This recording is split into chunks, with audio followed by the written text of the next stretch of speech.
everyone, my name is Peyton. I'm a doula, prenatal yoga instructor, and mama located in Miami, Florida. This segment of my YouTube channel is dedicated to sharing birth stories. As a doula, one of the things that I do is help people debrief and process their birth experience. For some people, birth goes really smoothly and they're really satisfied with the outcome. Other people have traumatic or unexpected experiences. Part of my job is to help them understand what happened and go through all of the feelings that they have afterwards. This is such an important and meaningful part of my job that I wanted to give a platform for people to do it publicly as well. Biggest part of the debriefing process is to have the birthing person share their birth story in their own words and through their own experiences. Studies have shown that the more people talk through traumatic experiences, including birth experiences, the easier it becomes to process over time. I would like to provide a platform for people to be able to do just that, but not only to discuss their traumatic experiences, but also their wonderful magical experiences as well. Every birth is beautiful and magical, no matter how it happens. And it's so important for us to try to remember that. So I'm going to kick us off by sharing my own birth story. This is something that has been hard for me to share in the past, but each time I tell it, I feel a little bit better. So let's go ahead and get started. My son is almost a year old now, so I had him 11 and a half months ago. I've told this story many times, so I'll try not to tear up, but there are no promises here. So when I was about 38 weeks pregnant, my midwife came over. We had planned an amazing, beautiful home birth. We had a water tub, all of the candles, essential oils, accessories, a warm, loving environment, and everything was planned to go so naturally and so smoothly. Of course, that's not what happened. On that day that my midwife came over for our 38-week prenatal check, we had both kind of been seeing my blood pressure rising. This is something that can be very hazardous in pregnant people when your blood pressure starts to rise higher than acceptable standards. It can pose major risks during the childbirth, including seizures, and can potentially be fatal. So this is something that midwives and OBs will definitely keep their eye on in the later stages of birth. In my circumstance, this was the make it or break it appointment. If my blood pressure came back normal or within the range of normal, my midwife was going to use natural induction methods, an herbal remedy, and we were going to try to jumpstart labor right then. If it came back not normal, I would be transported to the hospital and they would do whatever needed to be done in this emergency situation. Of course, as luck would have it, my blood pressure came back skyrocketed. It was really high, so I immediately had to go to the hospital. At the hospital, they decided that I was going to be immediately induced and on continuous fetal monitoring. They wanted to make sure that there was no distress in the baby and no distress in my body.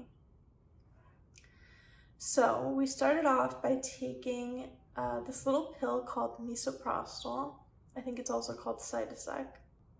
Misoprostol is used to soften and efface the cervix. This allows it to ripen and be prepared to dilate and open up. So I was on misoprostol for 24 hours. That's the limit for how long the hospital would let me take it. I was taking it every 4 hours or so, and I was seeing very little cervical change. The first day was a whole lot of nothing, just waiting, taking my pills, moving around, doing the things that I had practiced and thought about doing for my home birth, trying to set a nice environment. But after 24 hours of very little change, it was a little discouraging. The next step that my team decided to take in my induction was to use something called a Foley bulb. This bulb is like a tiny balloon with a catheter that they stick through the cervix and inflate so that it places pressure onto the cervix and allows it to soften, ripen, and open up. If you've ever had a Foley bulb placed, it is not a fun experience. There's a lot of cramping, a lot of discomfort. I would say it was the worst pain that I had experienced in my life to that point.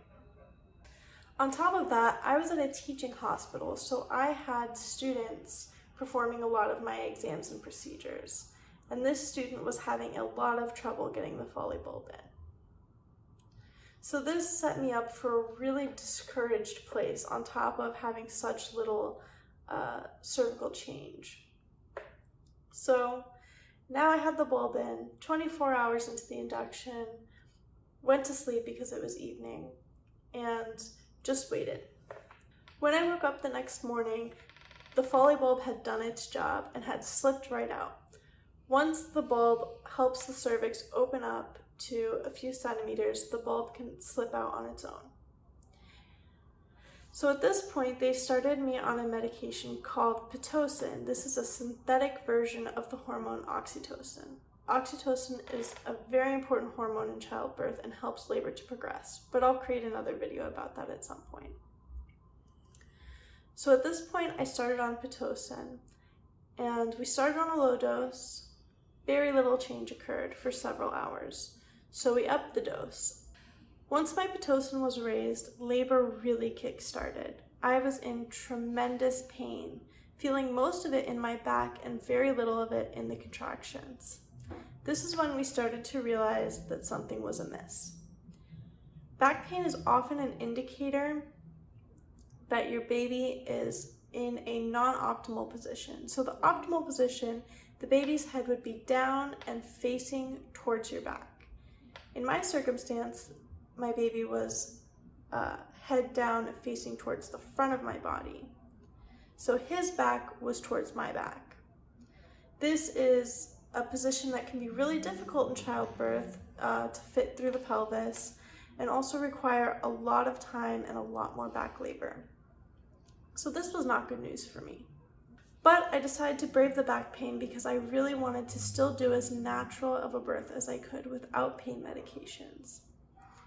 So we waited it out for about another 24 hours.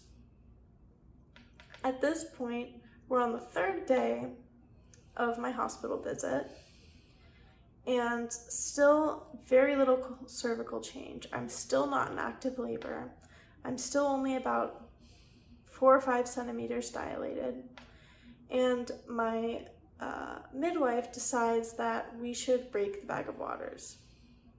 I want a little bit more time to think about this because it's yet another intervention added on to my menu of interventions, and I decided to take a bath during this time. So I take a nice bath. It helps relieve some of my back pain. I have a little time to think about it, and I decide, okay, the best thing to do is going to be to break the waters. So I have my midwife come back in, and she's doing the cervical exam to start breaking the water. So the very next thing that I know, a team of 10 doctors, nurses, and surgeons busts into the room. I had absolutely no idea what was going on. And they all just start shouting and moving around frantically.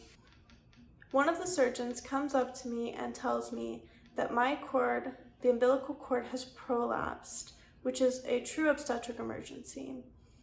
And my baby is going to die if we don't get into surgery immediately.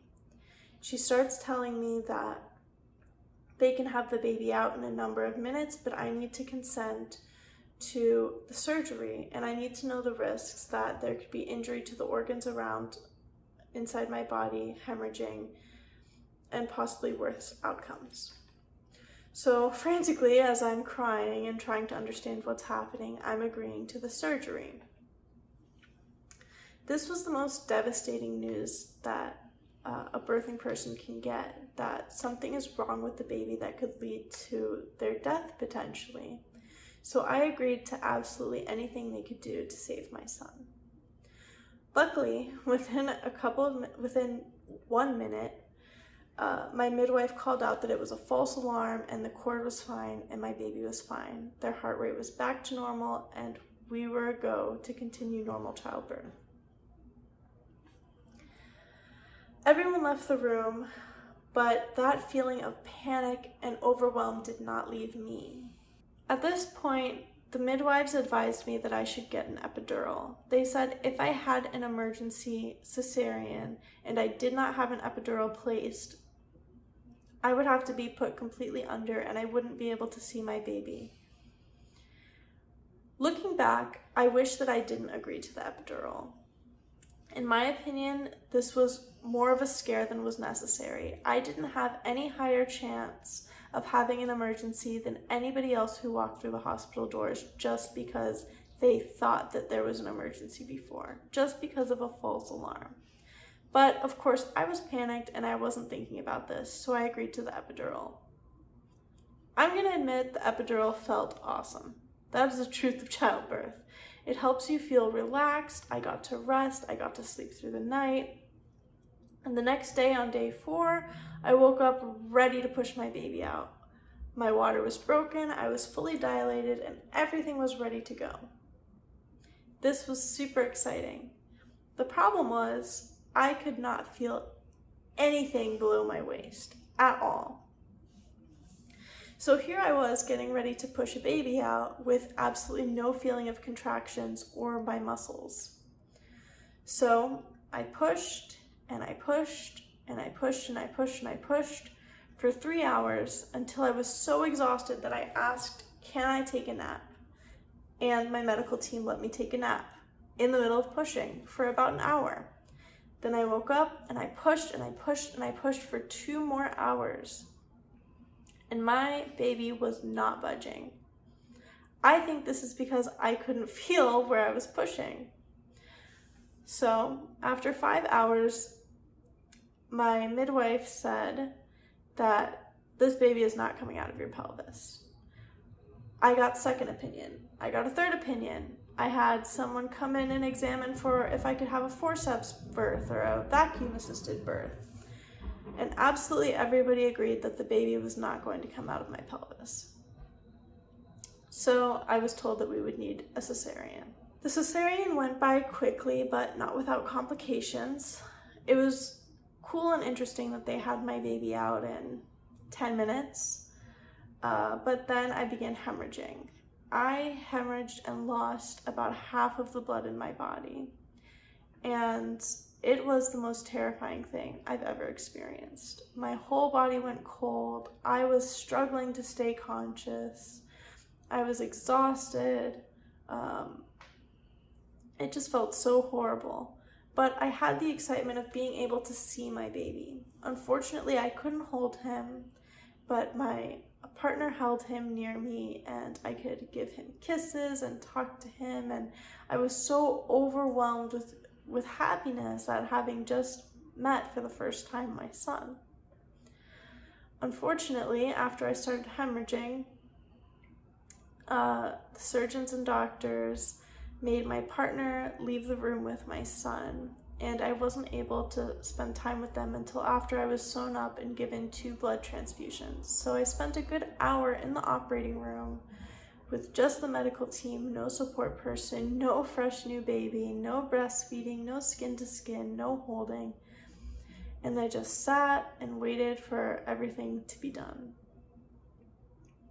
Eventually, my blood transfusions were successful, and I was able to move to post-op and have time to breastfeed and cuddle and bond with my baby.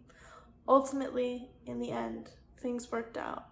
But that doesn't take away from the grief that I felt from not having had the birth experience that I had planned in my head for so long. My experience was not one that I remember as fondly as I would want to. That doesn't negate the fact that I have a beautiful, happy, healthy baby who I'm so incredibly grateful for. And that's kind of what the point of this whole section of this YouTube channel is about.